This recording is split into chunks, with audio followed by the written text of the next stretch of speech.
હું તેમને જોઈ શકી નહોતી, પણ મેં પહેલાં તેમના અવાજો સાંભળી લીધા હતા. હોસ્પિટલના રૂમનો દરવાજો સહેજ ખુલ્લો હતો અને બહાર કોરિડોરની સફેદ રોશનીમાં મારા ત્રણેય બાળકો, મારા જ બાળકો, ધીમે ધીમે એવી રીતે ફૂસફૂસ કરી રહ્યા હતા જાણે હું જીવિત ન હોઉં. કોઈ ફાઇલમાં બંધ કેસ હોઉં.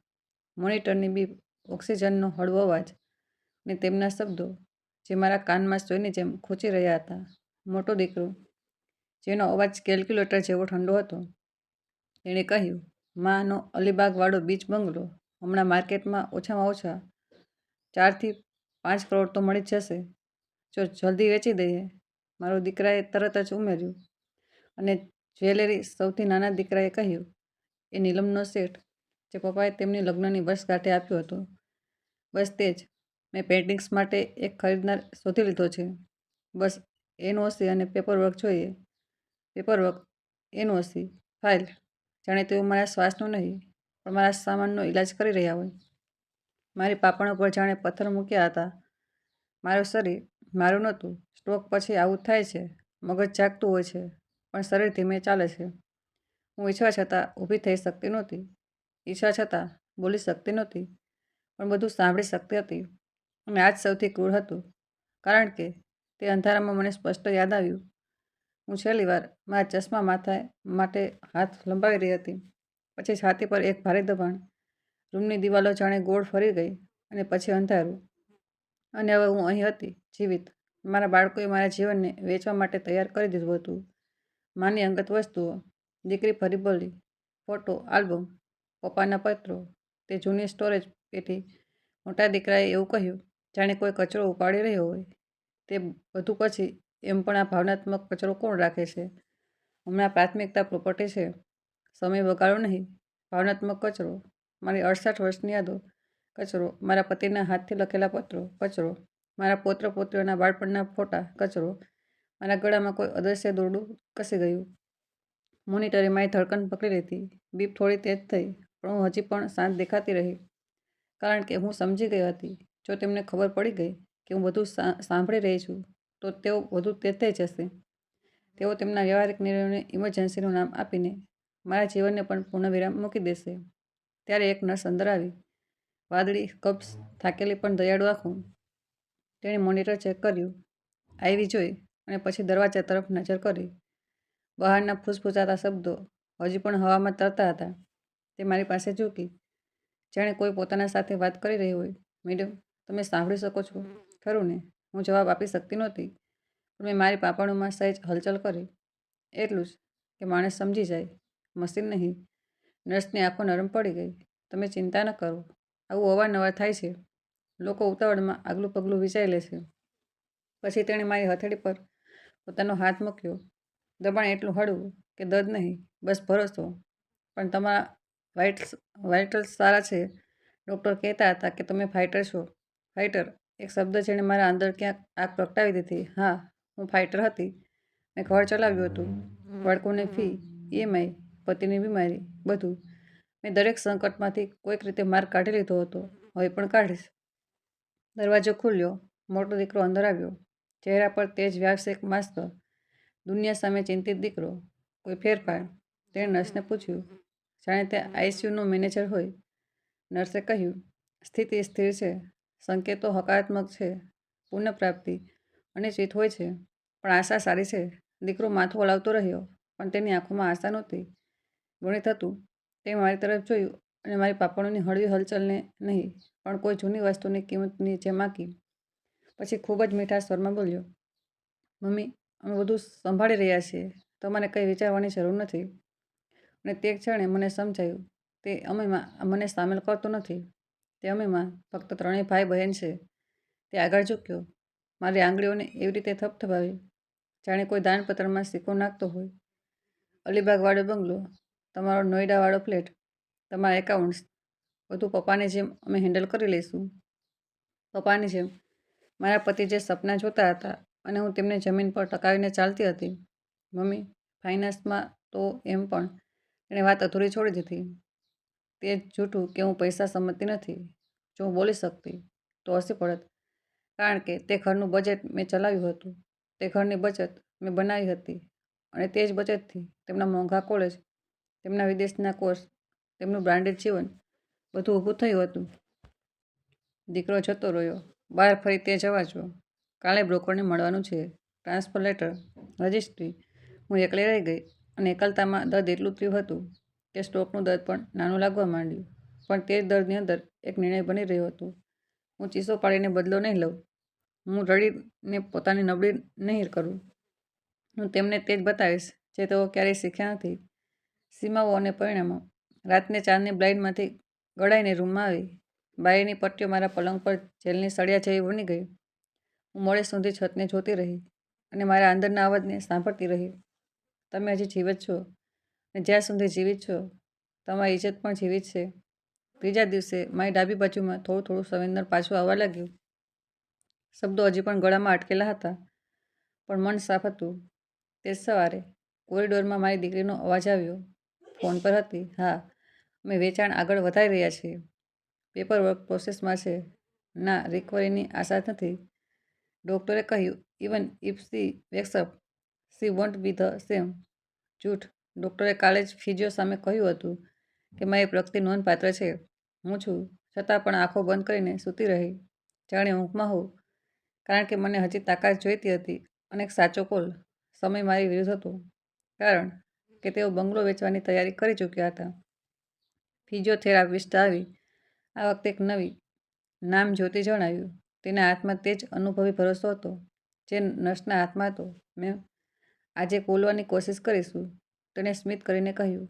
મેં પૂરી તાકાત ભેગી કરી, જાણે શ્વાસનું દરેક ટીપું એક ઈંટ હોય અને મારે તેનાથી એક પુલ બનાવવો હોય. મારા હોઠ હલ્યા, ગળું સૂકું હતું, અવાજ રેતી જેવો, પણ શબ્દો નીકળ્યા. મારે ફોન કરવો છે. જ્યોતિની આંખો પોળી થઈ. તમારા દીકરા દીકરીને? મેં માથું ખૂબ ધીમે હલાવ્યું. નહીં તો કોને? મેં એક શબ્દ બોલ્યો, તૂટતા હોવા છતાં સ્પષ્ટ. વકીલ. જ્યોતિ એક પળ માટે ચૂપ રહી. પછી તેના સ્મિતમાં કંઈક સમજદારી ઉતરી આવી. ઠીક છે, હું ડૉક્ટરની પરમિશન લઈને આવું છું. 2 કલાક પછી ડૉક્ટર, દિલ્હીના senior neurologist doctor Arun Mittal મને ચેક કરીને બોલ્યા. તમારી કોગ્નિટિવ અન્ડરસ્ટેન્ડિંગ ઠીક છે. તણાવ ઓછો રાખો. પણ શોર્ટ કોલની મંજૂરી છે. જ્યોતિએ ફોન મારા કાન પાસે રાખ્યો. મારી આંગળીઓ હજી પણ નંબર ડાયલ કરી શકતી નહોતી, પણ હું નંબર યાદ રાખતી હતી. કારણ કે જ્યારે પરિવાર તૂટવા લાગે છે ત્યારે એક સ્ત્રી અવારનવાર એક નંબર યાદ રાખે છે. તે નંબર મારા જૂના ફેમિલી વકીલ હરિશંકર વર્માનો હતો. કોલ મળ્યો. સામેથી અવાજ આવ્યો. Verma and associates. મેં જેમ તેમ કહ્યું, હું વિદ્યા મહેરા. એક લાંબો વિરામ. પછી તેમનો અવાજ અચાનક નરમ પડ્યો. વિદ્યાજી, ભગવાન, સાંભળ્યું હતું કે તમે બોલી નથી શકતા. સ્ટ્રોક સારું, પણ ઇમરજન્સી. મેં શબ્દો વચ્ચે શ્વાસ લીધો. મારા બાળકો અલીબાગ વેચી રહ્યા છે. અલીબાગનો સ્વર તરત જ સખત થઈ ગયો, જાણે કોર્ટમાં ઊભું હોય. તમારી સંમતિ વિના? કયા આધારે માની રહ્યા છે કે હું ગઈ? મેં દર્દ ગળીને કહ્યું. રોકો, હમણાં જ. હું રોકું છું, તેમણે કહ્યું, પણ તેના માટે તમારી મેડિકલ કેપેસિટી સર્ટિફિકેટ અને કેટલાક તાત્કાલિક પગલાં. મેં ખૂબ ધીમેથી કહ્યું, એક નંબર લખો.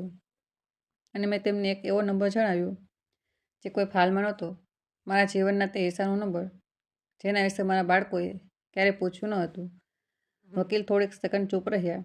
પછી બોલ્યા, સમજી ગયો. હું આજે જ તે વ્યક્તિ સાથે વાત કરીશ.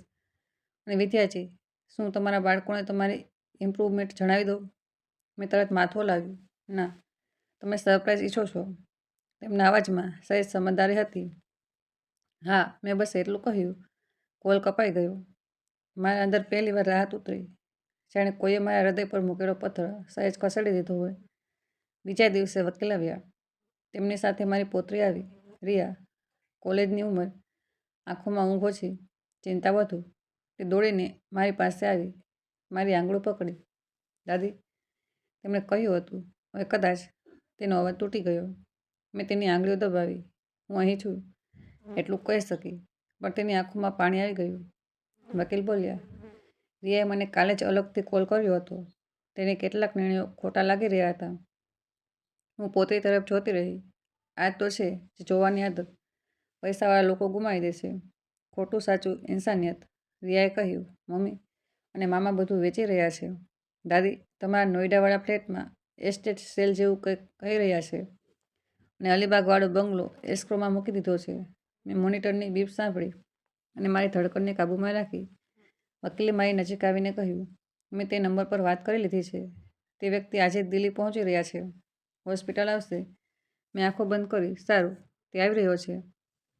હવે રમત બરાબરી પર હશે. મેં રિયાને ઇશારો કર્યો. તે ઝૂકી. મેં શબ્દો પસંદ કર્યા. ઓછા પણ અસરદાર. તું મારી મદદ કરીશ? હા દાદી, કંઈ પણ. મેં કહ્યું, બતાવ. જાણે હું નથી જાગતી. તેમને જો સાંભળ, જણાવ. તે સમજી ગઈ. હું રોજ આવીશ અને ચૂપચાપ જોઈશ. પછી મેં એક વધુ વાત કહી, જે આજના જમાનામાં હથિયાર છે અને વૃદ્ધ માટે ઢાલ. ફોન જોઈએ. વકીલે બેગમાંથી એક સિમ્પલ સ્માર્ટફોન કાઢ્યો. ફ્લેશી વસ્તુનો વિના વોઇસ કમાન્ડ સેટ છે. મોટો ફોન્ટ, ફક્ત બેઝિક કોન્ટેક્ટ. રિયાએ ફોન અમારા હાથમાં મૂક્યો. પછી ધીમેથી ફૂસફૂસાવી, હું તેને પાણીવાળા ડ્રોવરમાં છુપાવી દઈશ. નર્સ ત્યાં જોતી નથી. તે જ સાંજે મારા 3 બાળકો મારા રૂમમાં આવ્યા. ત્રણેયના ચહેરા પર સહાનુભૂતિની એક જેવી નકલ. મારો મોટો દીકરો ઘડિયાળ જોઈ રહ્યો હતો. દીકરી ફોન સ્ક્રોલ કરી રહી હતી. નાનો દીકરો થોડો અસહજ હતો, જાણે તેના અંદર ક્યાંક ગિલ્ટ બાકી હોય. મોટો દીકરો ઊંચા અવાજમાં બોલ્યો, મમ્મી, અમે બધું સંભાળી રહ્યા છીએ. અલીબાગવાળો બંગલો એક સારા પરિવારને આપી રહ્યા છીએ. બાળકો છે તેમને પણ તે જ ખુશીઓ મળશે. મનમાં વિચાર્યું, સારો પરિવાર નહીં, સારી ડીલ. દીકરી બોલી, અને તમારો સામેનો ફેમિલીમાં વહેંચી દઈશું. કેટલીક વસ્તુઓ અમે સંભાળી લઈશું, મતલબ રાખી લઈશું. નાનો દીકરો ધીમા સ્વરે બોલ્યો, મમ્મી, જો તમે સાંભળી શકતા હો તો આઈ હોપ અમે સાચું કરી રહ્યા છીએ. પહેલી વાર કોઈ આશા સાથે વાત કરી અને તે ક્ષણે મને ખબર પડી ગઈ, આ ઘરમાં હજી પણ એક ઇન્સાન બચ્યો છે જે વધી શકે છે. તેઓ ચાલ્યા ગયા. બહાર કોરિડોરમાં મોટા દીકરાનો ફોન વાગ્યો. તેનો અવાજ તેજ થઈ ગયો. શું મતલબ? ટાઇટલમાં પ્રોબ્લેમ છે. આ કેવી રીતે થઈ શકે છે? બંગલો તો અમારા નામ. તેનો અવાજ દૂર થતો ગયો અને મારી આંખોના ખૂણમાં ખૂબ જ હળવું સ્મિત આવ્યું. કારણ કે હવે તેમને ખબર પડી રહી હતી કે કેટલીક વસ્તુઓ તેમની ધારણા જેટલી સરળ હોતી નથી. બીજા દિવસે સવારે મારા છુપાયેલા ફોન પર એક મેસેજ આવ્યો. દિલ્હી પહોંચી ગયો. વકીલને મળી રહ્યો છું. બપોરે આવીશ. હિંમત રાખજો. મેસેજની નીચે નામ હતું દેવ. બસ 3 અક્ષર. અને મારા અંદર એક જૂની યાદ જાગી ગઈ.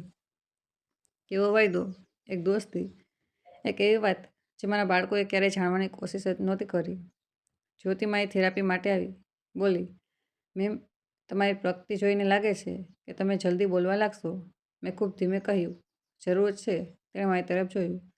તેણે સમજી રહી હોય કે આ ફક્ત શરીરની રિકવરી નહીં, જીવનની પણ રિકવરી છે. બરાબર 3 વાગ્યે દરવાજા પર હળવો ટકોરો થયો અને જ્યારે દરવાજો ખુલ્યો તો મારા શ્વાસ થોડી સેકન્ડ માટે થંભી ગયા. એક યુવાન માણસ અંદર આવ્યો. સાદા કપડાં, ખભા પર બેગ, આંખો નીચે થાકની હળવી રેખા, પણ નજરમાં ઈમાનદારી. તેણે ધીમેથી મારી પાસે આવીને મારો હાથ પકડ્યો. આંટી, હું દેવ. જેવું જ ખબર પડી, મારી આંખો ભરાઈ આવી. હું ફક્ત એટલું જ કહી શકી, ધન્યવાદ. તે ખુરશી ખેંચીને બેસી ગયો. વર્મા સરે જણાવ્યું કે તમારા બાળકો બંગલો વેચી રહ્યા છે. મેં માથું હલાવ્યું. તેમને નથી ખબર. હું શબ્દો જોડતી રહી છે કે બંગલો તેમનો નથી. દેવે મારી તરફ જોયું, જાણે તેને ભરોસો હોય કે હું તે જ વિદ્યા છું જે વચનો નિભાવે છે. મેં એક શ્વાસ લઈને કહ્યું, હું 8 વર્ષ પહેલાં રજિસ્ટ્રી. દેવની આંખો સખત થઈ, પણ ગુસ્સાથી નહીં, સત્યની મજબૂતીથી. હા આંટી, તે ડીડ મારા નામ પર છે અને તે ડીડમાં લાઈફ ટાઈમ યુસેજ રાઇટ્સ પણ છે તમારા માટે. હું બસ તેની તરફ જોતી રહી. ત્યારે દરવાજો અચાનક જોરથી ખુલ્યો. મારો મોટો દીકરો અંદર ઘૂસી આવ્યો. ચહેરો લાલ, હાથમાં ફોલ્ડર અને પાછળ મારો નાનો દીકરો અને એક મહિલા. કદાચ તેમના નવા વકીલ. મોટા દીકરાએ રૂમમાં પગ મૂકતા જ ચીસો પાડી, મમ્મી, આ બીચ બંગલાનું શું ચક્કર છે? ટાઇટલ સર્ચમાં કોઈ દેવનું નામ. તેનો અવાજ વચ્ચે તૂટી ગયો કારણ કે તેની નજર દેવ પર પડી ગઈ. તે થંભી ગયો. થોડીક સેકન્ડ સુધી રૂમમાં ફક્ત મોનિટરની બીપ હતી. પછી તેણે દેવ તરફ જોઈને દાંત પીસતા કહ્યું, તમે કોણ છો? અને દેવ ખૂબ શાંત થઈને ઊભો રહ્યો, જાણે ઓપરેશન થિયેટરમાં ડૉક્ટર ઊભો હોય. ભાવના નહીં, નિયંત્રણ. હું દેવ, તેણે કહ્યું, અને લાગે છે કે તમે મારું ઘર વેચવાની કોશિશ કરી રહ્યા છો. મોટા દીકરાનો ચહેરો એવો થઈ ગયો જાણે કોઈએ તેની જમીન ખેંચી લીધી હોય. તે એક ડગલું આગળ વધ્યો. ફોલ્ડર હવામાં લહેરાવ્યું. દેવ તરફ આંગળી કરીને બોલ્યો, આ બધું કોઈ મજાક છે શું? મારી પાસે બ્રોકર છે, એડવાન્સ ટોકન છે, અને તમે કહી રહ્યા છો મારી ઉપર? દેવે જરા પણ અવાજ ઊંચો ન કર્યો. તેણે મારી તરફ બસ એકવાર જોયું, જેણે પૂછી રહ્યો હોય. હું બોલું છું. મેં આંખોથી હા કહ્યું. દેવ બોલ્યો, તમે જે ટાઇટલ સર્ચ કરાવ્યું છે તેમાં જે નામ આપ્યું છે તે જ સાચું છે. તે પ્રોપર્ટી મારા નામ પર રજિસ્ટર્ડ છે, અને જો તમે વેચાણની કોશિશ કરશો તો તે કાયદેસર રીતે અમાન્ય હશે, તમારી બ્રોકર ડીલ પણ. મારો દીકરો હસવાની કોશિશ કરવા લાગ્યો, પણ તે હાસ્ય ગળામાં ફસાઈ ગયું. અરે ભાઈ, આ કેવી રીતે થઈ શકે? મમ્મી તો તેણે મારી તરફ જોયું, જાણે હું કોઈ કમજોર કડી હોઉં. મમ્મી તો આ બધું સમજતી પણ નથી. હું અંદરથી ધ્રુજી ગઈ. ગુસ્સાથી નહીં, તે જૂની આદતથી કે તેઓ મને હંમેશા ઓછી સમજતા રહ્યા. નાનો દીકરો પાછળ ઊભો હતો. તેની આંખો દેવ અને મારા પર ટકેલી હતી. પહેલી વાર તેના ચહેરા પર ડર નહીં, ગૂંચવણ હતી. મારા મોટા દીકરા સાથે જે મહિલા હતી તેણે એકદમ પ્રોફેશનલ ટોનમાં કહ્યું, આઈ એમ ધેર કાઉન્સિલ. અમને ડીડની સર્ટિફાઈડ કોપી જોઈએ, અને આ જણાવો કે ટ્રાન્સફર કયા આધાર પર થયું? Gift, cell, trust? દેવે કહ્યું, સર્ટિફાઈડ કોપી મારી પાસે છે, અને આધાર તે જ છે જે ડોક્યુમેન્ટમાં લખેલું છે. પછી તેણે મારા મોટા દીકરા તરફ જોયું. તમે લોકો માના નામ સમજીને એડવાન્સ આપી રહ્યા છો તા, જ્યારે પ્રોપર્ટી કાયદેસર રીતે તમારા કંટ્રોલમાં હતી જ નહીં. મોટા દીકરાએ ગુસ્સામાં કહ્યું, આ બધું ફોર્જ પણ હોઈ શકે છે. અમે કોર્ટ જઈશું. દેવે શાંત થઈને કહ્યું, તમે જઈ શકો છો, પણ કોર્ટમાં પહેલો સવાલ આ હશે, તમે કોઈ ઓથોરિટીથી વેચાણ શરૂ કરજો. તમારી પાસે પીઓએ છે શું? રજિસ્ટર્ડ પીઓએ? કે તમે બસ ધારણા પર ચાલ્યા? પીઓએ શબ્દ સાંભળતા જ મારા મોટા દીકરાએ પળભર માટે આંખો ચોરી. બસ એક પળ. પણ મારા માટે તે પળ ઘણું હતું, કારણ કે હું સમજી ગઈ કે તેમની પાસે કોઈ જાદુઈ કાગળ નહોતો જેનાથી તેઓ પોતાને માલિક સમજી બેઠા હતા. મારા વકીલ વર્મા સાહેબ ધીમેથી અંદર આવ્યા. તેમની પાછળ નર્સ અને જ્યોતિ હતી. વર્મા સાહેબે કોઈ ડ્રામા વિના કહ્યું, ખૂબ સારું, તમે બધા અહીં જ છો. સમય બચી જશે. મારા મોટા દીકરાએ તરત કહ્યું, સર, અમને સ્પષ્ટતા જોઈએ કે દેવ કોણ છે, અને આ રજિસ્ટ્રેશન. વર્મા સાહેબે ફાઇલ ખોલી, જાણે કોર્ટમાં આર્ગ્યુમેન્ટ શરૂ કરી રહ્યા હોય. દેવ તમારી માનું નોમિની નથી. દેવ તમારી માનો પસંદ કરેલો ટ્રસ્ટી પણ નથી. દેવ તે ડીડનો રજિસ્ટર્ડ ટ્રાન્સફરી છે, જેના દ્વારા અલીબાગ વાડ બંગલો કાયદેસર રીતે તેના નામ પર થયું હતું. 8 વર્ષ પહેલાં સબ રજિસ્ટ્રાર ઓફિસમાં સ્ટેમ્પ ડ્યુટી પેડ, સાક્ષીઓ હાજર. મારી દીકરી જે હજી સુધી ચૂપ હતી, અચાનક ચીચો પાડી, આ જૂઠ છે. મમ્મી, અમને જણાવ્યા વિના કેવી રીતે? હું બોલવાની કોશિશ કરવા લાગી. મારું ગળું સુકાઈ રહ્યું હતું, પણ શબ્દો હવે ડરતા નહોતા, કારણ કે તમે સાંભળતા નહીં. મારો અવાજ કમજોર હતો, પણ રૂમમાં જાણે કોઈ વીજળી ચાલુ કરી દીધી. ત્રણેય બાળકોની આંખો મારી તરફ પાછી ફરી. મોટા દીકરાએ ગભરાઈને કહ્યું, મમ્મી, તમે બોલી શકો છો. તેના ચહેરા પર એક સેકન્ડ માટે ગભરાટ ચમકી. તે જ ગભરાટ જે ત્યારે આવે છે જ્યારે કોઈ મરેલો સમજેલો માણસ સાચેમાં ઉઠીને બેસી જાય. વર્મા સાહેબ બોલ્યા, હા, અને તેમના ડૉક્ટરે મેડિકલ કેપેસિટી સર્ટિફિકેટ માટે ઇવેલ્યુએશન શરૂ કરી દીધું છે. એટલે કે હવે કોઈ આ બહાનું નહીં બનાવી શકે કે તેઓ સમજી નથી શકતા. મારી દીકરીનો રંગ ઉતરી ગયો. પણ વારસો? એણે ધીમેથી કહ્યું, પપ્પાએ કહ્યું હતું, બધું અમારા માટે. હું ફરી બોલી, આ વખતે થોડું સ્પષ્ટ, વારસો મૃત્યુ પછી હું હજી જીવિત છું. મારો નાનો દીકરો જાણે અંદરથી તૂટી ગયો. તેણે એકદમ ધીમા સ્વરે કહ્યું, ભૈયા, અમે ખોટું કરી રહ્યા છીએ હતા. મોટા દીકરાએ તેને ઘૂર્યો, ચૂપ રહે, આ બધું મેનિપ્યુલેશન છે. પછી તેણે મારી તરફ ઝૂકીને ખૂબ જ મીઠા, ખૂબ જ ઝેરીલા અવાજમાં કહ્યું, મમ્મી, તમે ટ્રેસ્ટમાં છો. તમને યાદ નહીં હોય, કદાચ તમને કોઈ ઇન્ફ્લુએન્સ. તેણે દેવ તરફ જોયું. આ માણસ ઇન્ફ્લુએન્સ કરી રહ્યો છે. દેવ પહેલીવાર થોડી શક્તિ બતાવી. ઇન્ફ્લુએન્સ? તેણે કહ્યું, તમે લોકો હોસ્પિટલના કોરિડોરમાં ઊભા રહીને માલની વસ્તુ વેચવાની પ્લાનિંગ કરી રહ્યા હતા. તે ઇન્ફ્લુએન્સ નહોતો. મારા મોટા દીકરાએ દાંત પીસીને કહ્યું, તમે અમારા ફેમિલી મેટર્સમાં ન બોલો. દેવ અટક્યા વિના કહ્યું, હું ફેમિલી મેટર નથી બોલી રહ્યો, હું પ્રોપર્ટી મેટર બોલી રહ્યો છું. અને પ્રોપર્ટી મેટરમાં કાયદો ચાલે છે, સગા સંબંધીઓનો ઈગો નહીં. રૂમમાં થોડીક સેકન્ડ્સ માટે શાંતિ છવાઈ ગઈ. હું મોનિટરની બીપ સાંભળતી રહી અને અંદર પોતાને મજબૂત કરતી રહી. મેં દેવને ઇશારો કર્યો. તે મારી તરફ ઝૂક્યો. મેં ખૂબ ધીમે પણ બિલકુલ સ્પષ્ટ કહ્યું, બેટા, નોઈડા ફ્લેટ.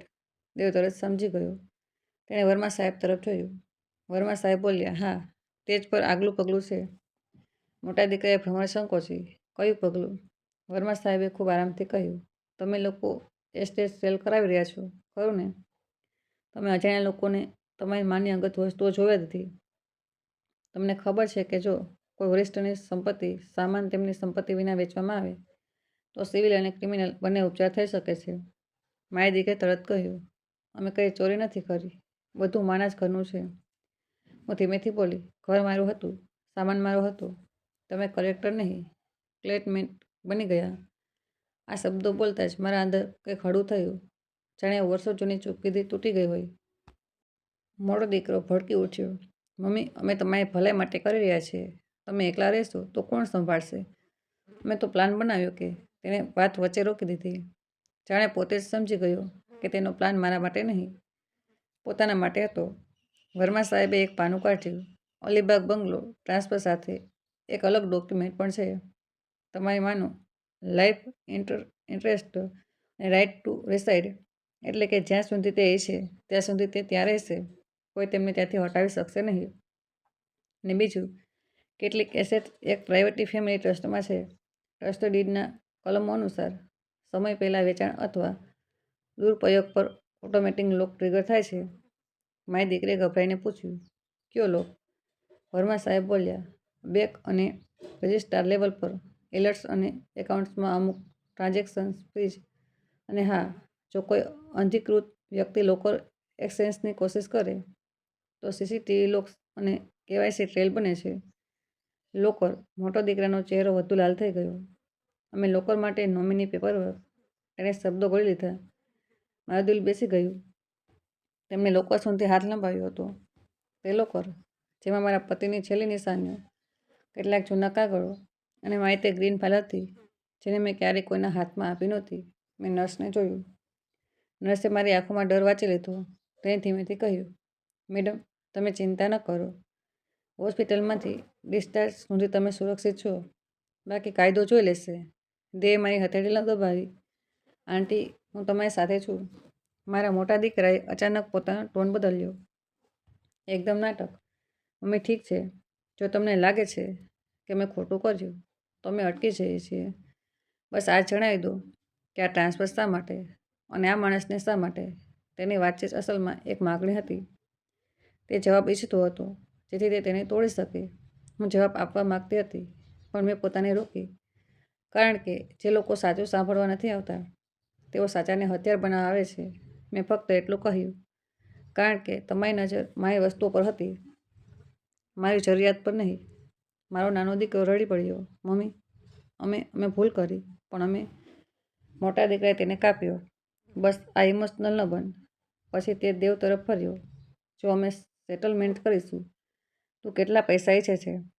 પૈસા લે અને હટી જા. દેવે એક પગલું પાછળ હટીને કહ્યું, તમે હજી પણ કંઈ સમજ્યા નથી.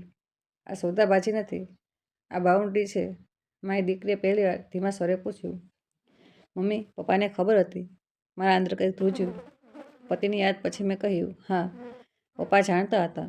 વર્મા સાહેબે મારી તરફ જોઈને ખૂબ હળવાશથી માથું નમાવ્યું, જાણે કહી રહ્યા હોય, હવે આપણે આગલી ચાલીએ. મેં હા કહ્યું. વર્મા સાહેબે કહ્યું, હવે અમે નોઈડા ફ્લેટ પર જઈએ છીએ. પેપર ટ્રેલ કલેક્ટ કરવા અને એસ્ટેટ સેલ તરત રોકવા. તમારા બાળકો જે સહકાર આપે તે વાત સભ્યતાથી પણ થઈ શકે છે. જો નહીં તો ઇન્જેક્શન અને પોલીસ ફરિયાદ બને શક્ય છે. પોલીસ? મોટો દીકરો ઉછળી પડ્યો. તમે મારી માને મારા વિરુદ્ધ કરી રહ્યા છો. હું પહેલી વાર થોડી જોરથી બોલી, જેટલો મારા ગળાએ સાથ આપ્યો. હું પોતે કરી રહી છું. તમે પોતે કરી રહ્યા હતા. તે જ સમયે મારો ફોન, જે રિયાએ છુપાવ્યો હતો, વાઇબ્રેટ થયો. મેં નર્સને ઇશારો કર્યો. તેણે ફોન કાઢ્યો, સ્ક્રીન મારી તરફ કરી. મેસેજ હતો, એસ્ટેટ સેલ શરૂ થઈ ચૂક્યો છે. આજે સાંજે 6 વાગ્યે પહેલો લોટ નીકળી જશે. નીચે મોકલનારનું નામ, રિયા. મારું પેટ સંકોચાઈ ગયું. મારી યાદો, મારી પતિની હસ્તલેખન, મારા ઘરની વસ્તુઓ 6 વાગ્યા સુધીમાં અજાણ્યાઓના હાથમાં જતી રહેશે. વર્મા સાહેબે મેસેજ જોયો. તરત બોલ્યા, અમે હમણાં નીકળીએ છીએ. દેવ, તમે સાથે ચાલો. અને તેમણે મારા મોટા દીકરા તરફ જોયું. તમે લોકો પણ ચાલી શકો છો. જો સાચેમાં ભલાઈ મોટા કરી રહ્યા છો તો રોકો. મોટો દીકરો ખચકાયો. તેના અંદર ગણતરી ચાલી રહી હતી. જો તે સાથે ગયો તો તેના કંટ્રોલ તૂટશે. જો ન ગયો તો તેનો ચહેરો ઉતરી જશે. તેણે ઠંડા અવાજમાં કહ્યું, અમે પણ ચાલીશું જેથી કોઈ અમને વિલન ન બનાવે. અને મમ્મી, તમને પછી સમજાવીશ કે અસલમાં મેં તેની તરફ જોયા વિના કહ્યું, આજે સમજાવો નહીં, આજે રોકો.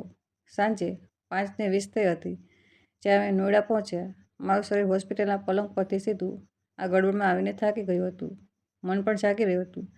નીચે પાર્કિંગમાં ઘણી ગાડીઓ, કેટલાક અજાણ્યા લોકોના હાથમાં બ્રોશર્સ, કેટલાક લોકો વોટ્સએપ કોલ પર. હા, પેઇન્ટિંગ સારી છે, જલ્દી આવો.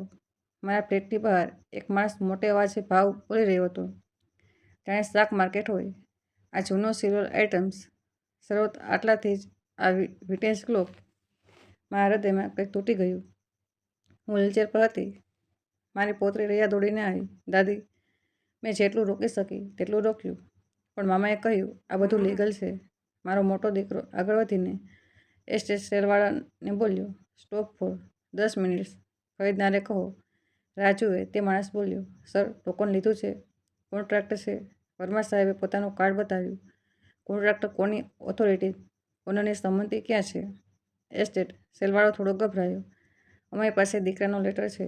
વર્મા સાહેબે કહ્યું, દીકરાનો લેટર માલિકી નથી હોતી અને એલ્ડર અબ્યુઝના એંગલમાં તમે પણ ફસાઈ શકો છો. ભીડમાં હલચલ થઈ. લોકો પાછળ હટવા લાગ્યા.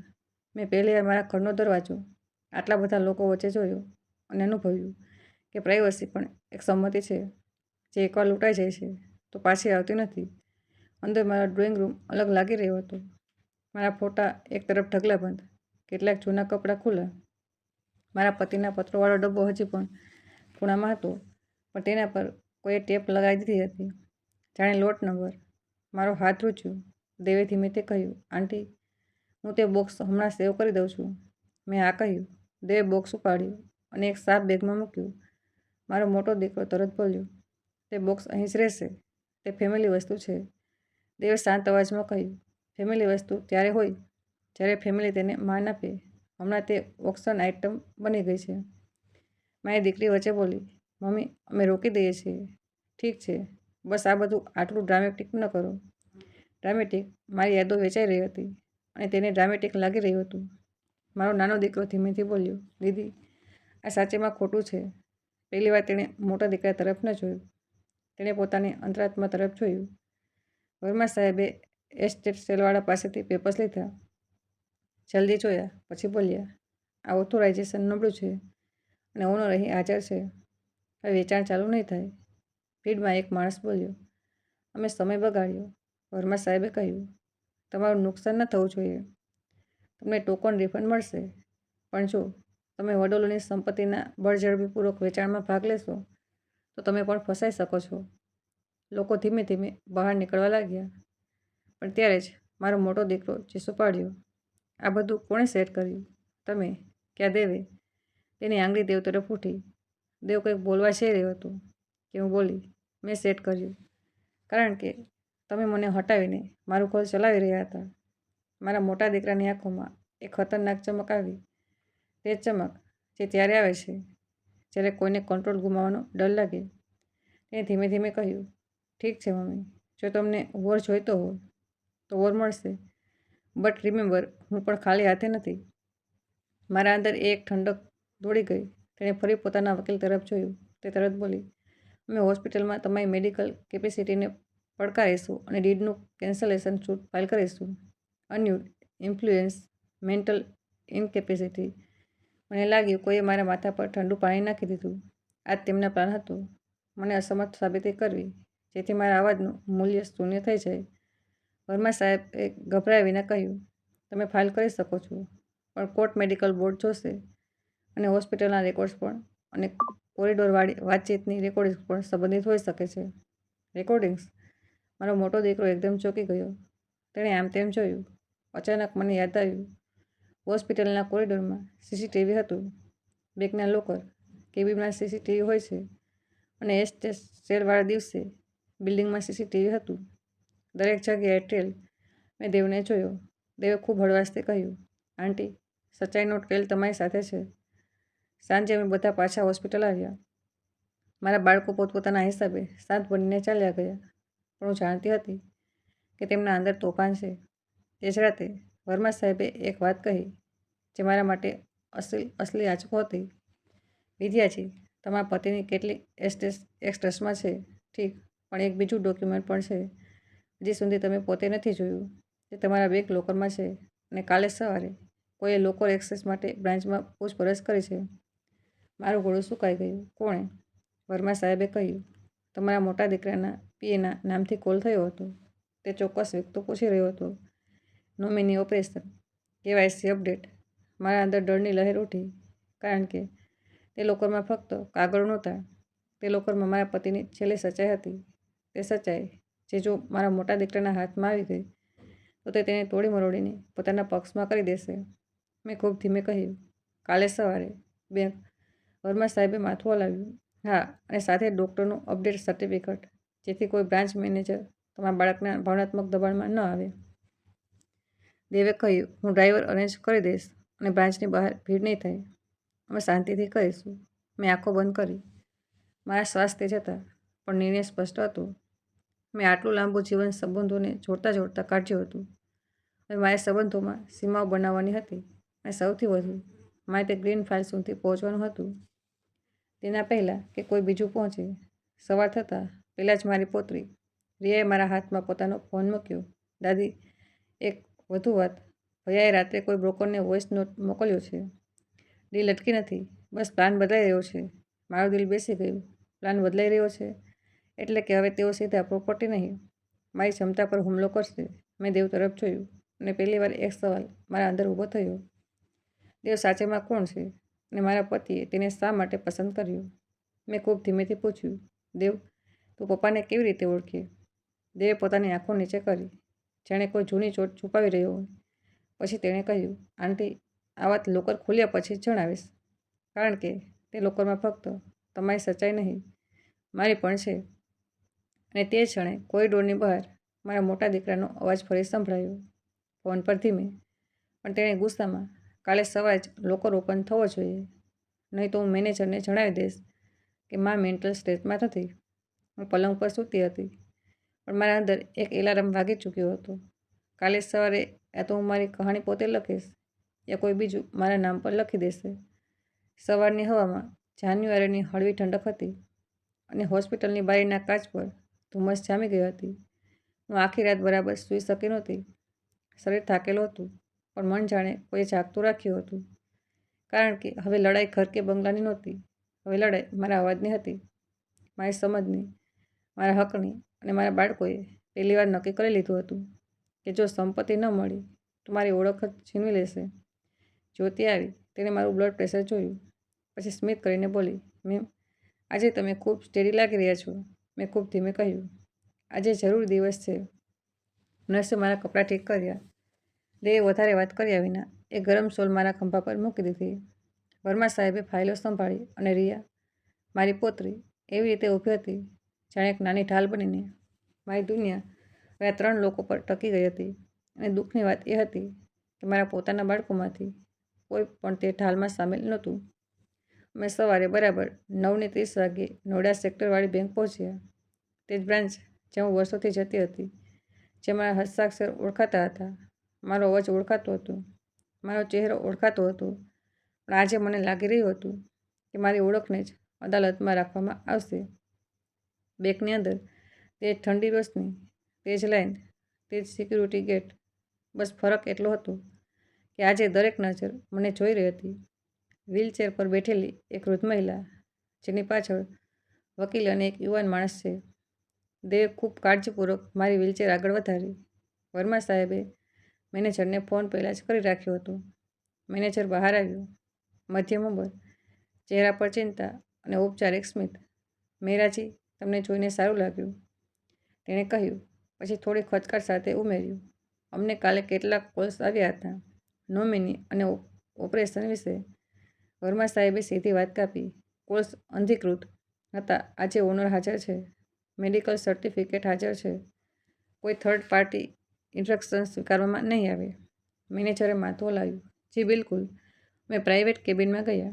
તે જ કેબિન જ્યાં ફર્સ્ટ એડ ક્લાસની પાછળ લોકર કોરિડોર ધૂંધળો દેખાય છે. અંદર એક ગોળ સીસીટીવી ડોમ કેમેરો પણ હતો. ફક્ત હાજરી, કોઈ મોનિટર નહીં. મેં તે કેમેરાને જોયો અને મનમાં જ કહ્યું, જોઈ લે છે, આજે સચ્ચાઈને પુરાવા જોઈએ. લોકર એક્સચેન્જ માટે બાયોમેટ્રિક્સ અને સિગ્નેચર. મેનેજરે કહ્યું. મારી આંગળીઓ હજી પણ કમજોર હતી, પણ મેં સાઇન કરવાની કોશિશ કરી. કાલ સુધી હું ડરી રહી હતી કે મારી હસ્તલેખન ત્રુટિ હશે અને કોઈ તેને અક્ષમતામાં કહી દેશે. પણ આજે મેં મારા મનમાં એક જ લાઈન રાખી, હું જીવત છું, હું સમજુ છું, હું ઓનર છું. સાઇન થયું. થોડું વાંકું, પણ મારું. મેનેજરે તરત કહ્યું, હા, મેચ થઈ રહ્યું છે, કોઈ શંકા નથી. મારા ખંભા પરથી થોડો બોજ ઉતરી ગયો. ત્યારે દરવાજા પર જોરથી ટકોરો થયો અને પરવાનગી વિના મારો મોટો દીકરો અંદર આવી ગયો. તેની સાથે તે જ મહિલા વકીલ અને એક વધુ માણસ, કદાચ બેંકના કોઈ ઉચ્ચ અધિકારી. મોટા દીકરાએ બનાવટી ચિંતા સાથે કહ્યું, મમ્મી, તમે અહીં? ડૉક્ટરે પરવાનગી આપી. પછી તેણે મેનેજર તરફ ફરીને સખત અવાજમાં કહ્યું, સર, મારી માં હજી સ્ટ્રોક રિકવરીમાં છે. તે એમ્બ્યુલન્સમાં નિર્ણય લઈ રહી છે. આ માણસ, તેણે દેવ તરફ ઇશારો કર્યો, એનાથી ફાયદો ઉઠાવી રહ્યો છે. દેવે કંઈ ન કહ્યું. તેણે બસ મારી તરફ જોયું અને મેં તે નજરમાં તે જ સવાલ વાંચ્યો, તમે તૈયાર છો? મેં તૈયાર થવા માટે જિંદગીભર કામ કર્યું હતું. આજે તૈયાર થવું મારી મજબૂરી હતી. વર્મા સાહેબે પોતાના શાંત સ્વરમાં કહ્યું, તમારી માં કોઈ રણછે અને મેડિકલ સર્ટિફિકેટ તે જ કહી રહ્યું છે. તમે જો પડકારવા માગતા હો તો કોર્ટ જાઓ. બેંકમાં ધમકી નહીં ચાલે. મોટા દીકરાના વકીલે તરત કહ્યું, અમે બેંકને નોટિસ આપીશું. જો પછીથી અક્ષમતા સાબિત થઈ ગઈ તો બેંક જવાબદાર થશે. મેનેજરનો ચહેરો થોડો સફેદ પડી ગયો. મેં જોયું, આ તેમની ગેમ હતી. ડર પેદા કરો. સિસ્ટમને ડરાવીને મારો અધિકાર રોકી દો. મેં મારી બધી તાકાત ભેગી કરી. મારો અવાજ હજી પણ પૂરો નહોતો, પણ આજે તેને પૂરો થવાની જરૂર નહોતી. આજે તેને સાચો થવાનો હતો. મેં મેનેજર તરફ જોયું અને ખૂબ સ્પષ્ટથી મેં એક એક શબ્દ બોલીને કહ્યું, હું વિદ્યા મહેરા, હું સમજુ છું. હું મારી ઈચ્છાથી લોકર ખોલી રહી છું. મેનેજરે એક સેકન્ડ મારી આંખોમાં જોયું, જાણે ઇન્સાનિયતની વેરીફાઈ કરી રહ્યો હોય. પછી તેણે માથું નમાઈને કહ્યું, મેડમ, અમે પ્રોસીડ કરીશું. મારા મોટા દીકરાના ચહેરા પર આંચકો લાગ્યા, જાણે તેની પ્લાનની દિવાલમાં તિરાડ પડી ગઈ હોય. લોકર કોરિડોરમાં હું ન ગઈ. મેનેજર અને બેંક સ્ટાફ ગયા, પણ કેબિનમાં જે પ્રક્રિયા થાય છે તે નિયમ પ્રમાણે જ થઈ. થોડીક મિનિટો પછી લોકોનો નાનકડો સ્ટીલ બોક્સ મારા સામે ટેબલ પર મૂકવામાં આવ્યો. મારા હાથ ધ્રુજી રહ્યા હતા, કારણ કે હું જાણતી હતી કે અંદર ફક્ત કાગળો નહીં, અંદર સંબંધોની સચ્ચાઈ હશે. વર્મા સાહેબે કહ્યું, વિદ્યાજી, તમે ચાહો તો પહેલાં ગ્રીન ફાઇલ. મેં ધીમેથી કહ્યું, હા. દેવે બોક્સ ખોલ્યો. અંદરથી એક લીલો ફોલ્ડર કાઢ્યો, બિલકુલ તેવો જ જે મારા પતિ હંમેશા રાખતા હતા.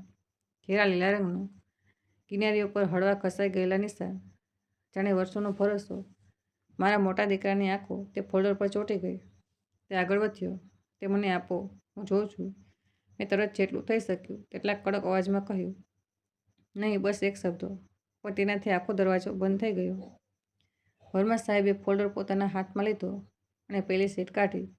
આ તમારા હસબન્ડનો લેટર છે, તેમણે કહ્યું, and it's dated last year, registered copy. મારો મોટો દીકરો ક્રોધથી લાલચોળ થયો. લેટર, આ બધું ફેબ્રિકેટ. વર્મા સાહેબે તેને રોક્યો. તમે બોલતા રહેશો તો આ કન્વર્ઝેશન રેકોર્ડ થઈ જશે. શાંત રહો. પછી તેમણે વાંચવાનું શરૂ કર્યું. મારા પતિની હસ્તલેખન હું લખતી હતી, તેઓ લખતા હતા. દરેક લાઇનમાં ધીરજ હોય છે. લેટરમાં સ્પષ્ટ લખ્યું હતું કે તેમણે મને દરેક એસેટનો પૂરો અધિકાર આપ્યો છે અને બાળકો માટે એસેટ શરતી રાખે છે, આ શરત પર કે તેઓ મારી દેખભાળ, સન્માન અને સંમતિ સાથે નિર્ણયો કરશે. અને જો તેઓ લાલચ કે દબાણ બતાવશે તો એસેટ ટ્રસ્ટના કંટ્રોલમાં લોક થઈ જશે. મારા મોટા દીકરાએ વચ્ચે ચીસો પાડી, આ બ્લેકમેલ છે. અમારા પોતાના પિતાએ અમને ધમકી આપી. વર્મા સાહેબ શાંત થઈને કહ્યું, આ બ્લેકમેલ નહીં, બાઉન્ડ્રી છે. તમારી ક્રિયાઓ તેને ટ્રિગર કર્યું. લેટર સાથે એક વધુ ડોક્યુમેન્ટ હતું, પ્રાઇવેટ ફેમિલી ટ્રસ્ટ ડીડની સમરી.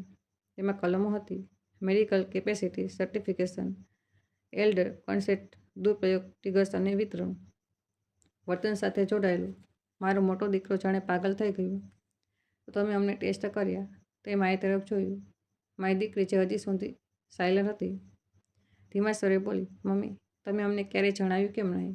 તેના ચહેરા પર ગિલ્ટ પણ હતું અને ડર પણ, કારણ કે આજે તેના સામે પહેલીવાર આ સચ્ચાઈ હતી કે માતા પિતાએ તેમને આંધળો ભરોસો નહોતો આપ્યો. મેં તેની તરફ જોયું અને કહ્યું, મેં જણાવ્યું, તમે સાંભળ્યું નહીં? આ કહેતા જ મારું ગળું ભરાઈ આવ્યું.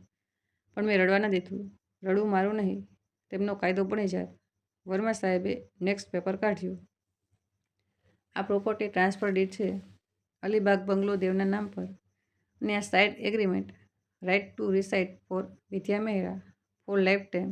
મોટા દીકરાએ દેવ તરફ જોઈને કહ્યું, તું કોણ છે અને મારા પપ્પાએ તને કેમ પસંદ કર્યો? દેવે પહેલીવાર થોડો લાંબો શ્વાસ લીધો, જાણે તે પોતે પણ વર્ષોથી તે જ સવાલથી પરેશાન હોય. પછી તેણે ટેબલ પર એક નાનકડું કવર મૂક્યું, જેના પર મારા પતિની હસ્તલેખન હતી. દેવ માટે.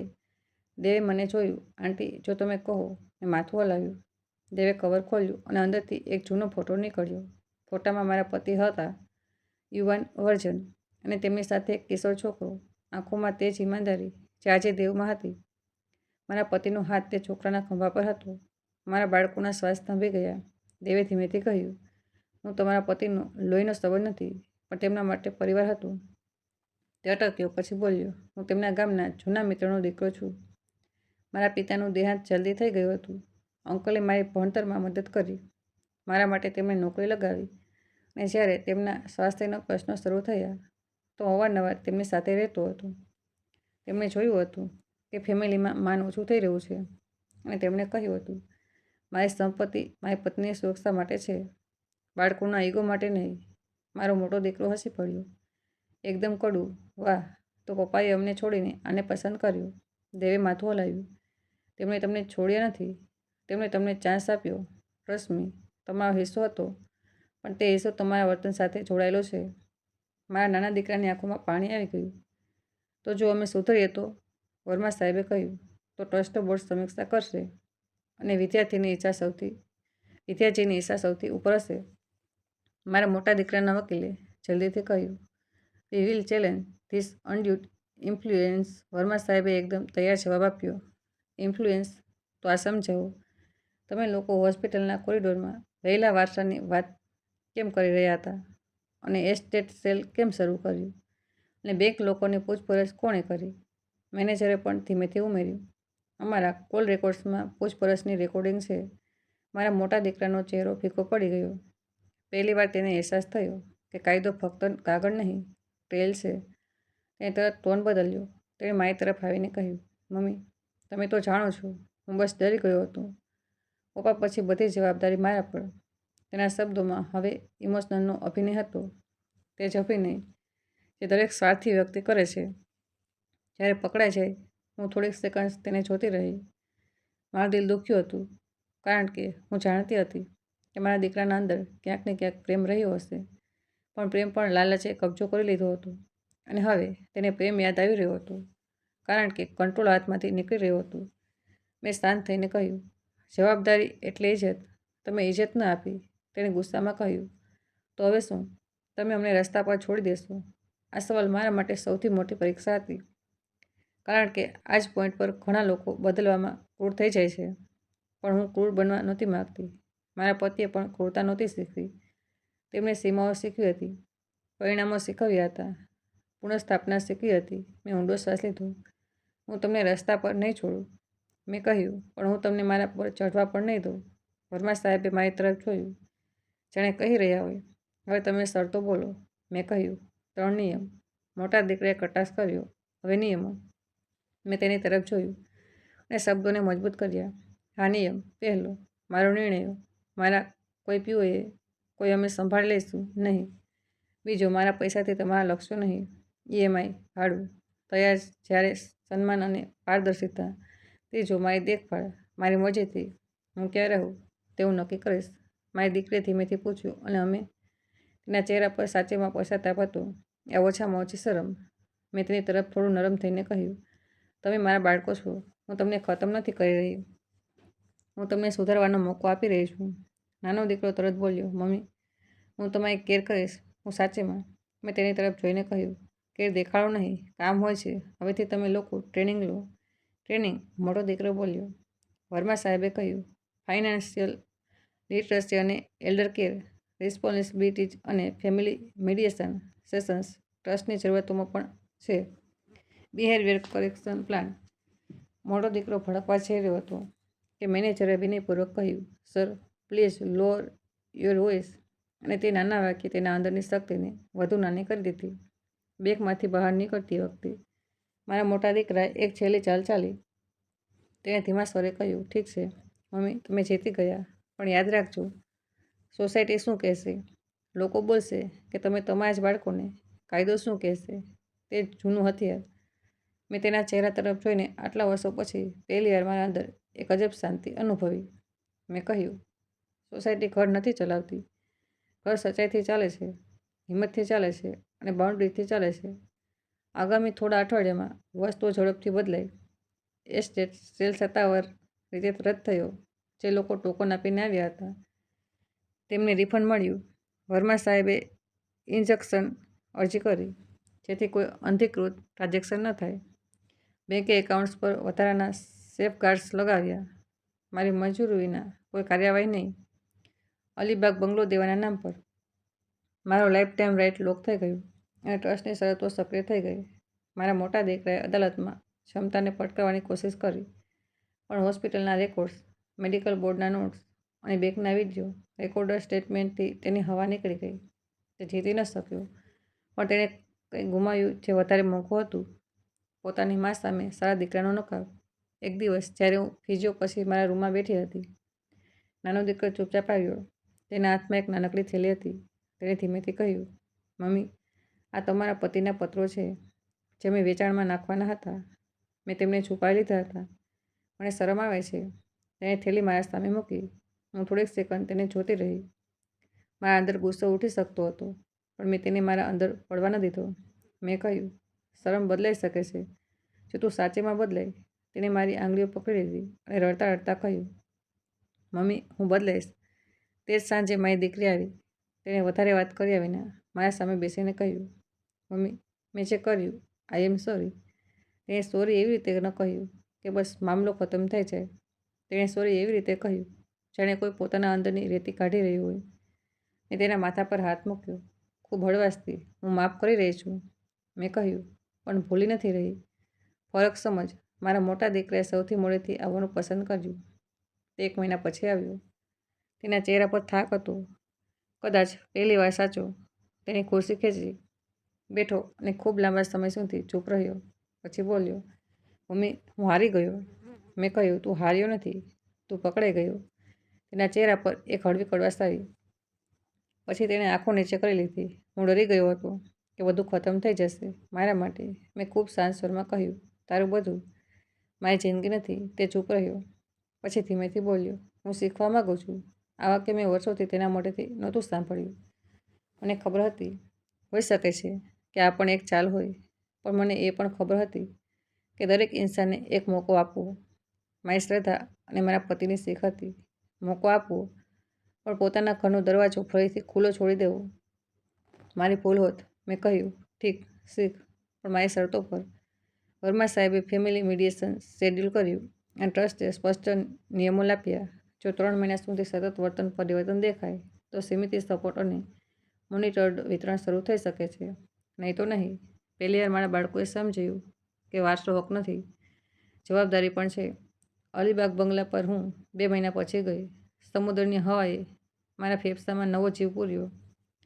દેવે ઘરની અંદર એક નાનકડો પૂજા ખૂણો બનાવી દીધો હતો, સાદો દેખાડો વિનાનો. તેણે કહ્યું, આંટી, મેં બસ તમારી કમ્ફર્ટ માટે મેં તેને જોયો. દેવ, તે ખૂબ કર્યું. દેવે માથું નમાવી દીધું. અંકલે કહ્યું હતું, મારી પત્નીની ડિગ્નિટી મારી છેલ્લી જવાબદારી છે. મેં સમુદ્ર તરફ જોયું. મારા પતિની યાદ આવી. તેમનો અવાજ નહીં, તેમની મૂલ્યો યાદ આવ્યા. અને તે મૂલ્યોમાં એક મૂલ્ય સૌથી ઉપર હતું, કડવાશ ન પાડો, ન્યાય કરો, પણ ઝેર ન પીવો. તે જ રાતે મેં મારા બાળકોના નામ એક નાનકડો વોઇસ મેસેજ રેકોર્ડ કર્યો. મારો અવાજ પણ ઘણો સારો હતો, પણ છતાં ધીમો. મેં કહ્યું, મેં બાઉન્ડ્રીઝ બનાવી છે. આ તમને પાડવા માટે નહીં, ઊભા કરવા માટે. હું તમને પ્રેમ કરું છું, પણ પ્રેમ કંટ્રોલ નથી આપતો. અને હા, હું માફ કરી રહી છું, જેથી મારા દિલમાં ઝેર ન રહે, પણ તમારી ક્રિયાઓના પરિણામો રહેશે, જેથી તમને સચ્ચાઈ યાદ રહે. મેં મેસેજ મોકલી દીધો અને પહેલી વાર મને લાગ્યું કે મેં મારા જીવનમાં સાચેમાં શાંતિ ખરીદી છે, પૈસાથી નહીં, નિર્ણયથી. થોડા મહિનાઓ પછી મારા નાના દીકરાએ elder care volunteer program join કર્યો. મારી દીકરીએ મારી સાથે દર રવિવારે બેસીને બેગ અને પેપર વર્ક સમજવાનું શરૂ કર્યું, સાચેમાં ઈગો વિના. અને મારા મોટા દીકરાએ ધીમે ધીમે પોતાની જિંદગીમાં પહેલીવાર સ્ટોરીને કામમાં બદલવાની કોશિશ કરી. આ પરફેક્ટ એન્ડિંગ હતું, પણ રિયલ હતું, અને રિયલ સૌથી મોટી હિલિંગ હોય છે. જો તમે એ સુધી સાંભળી રહ્યા છો, તો એક વાત યાદ રાખજો, પરિવારનો મતલબ એ નથી કે કોઈ પણ તમારી સીમાઓ ઓળંગે, અને માફીનો મતલબ એ નથી કે તમે ફરીથી પોતાનું સન્માન ગીરવે મૂકી દો. માફ કરો, જેથી તમારું દિલ હળવું થાય, પણ બાઉન્ડ્રીઝ રાખો, જેથી તમારું ભવિષ્ય સુરક્ષિત રહે. તો મિત્રો, તમને આ વાર્તા કેવી લાગી? તમારો અભિપ્રાય કમેન્ટ બોક્સમાં જરૂર જણાવો. અને આ વાર્તા તમે ક્યાંથી જોઈ રહ્યા છો? તમારું અને તમારા શહેરનું નામ જરૂર લખી મોકલો. અને જો વાર્તા ગમે તો વિડીયોને લાઈક, ચેનલને સબસ્ક્રાઈબ કરવાનું ભૂલશો નહીં. જલ્દી જ એક નવી વાર્તા સાથે મળશું. ત્યાં સુધી ખૂબ ખૂબ આભાર. હર હર મહાદેવ.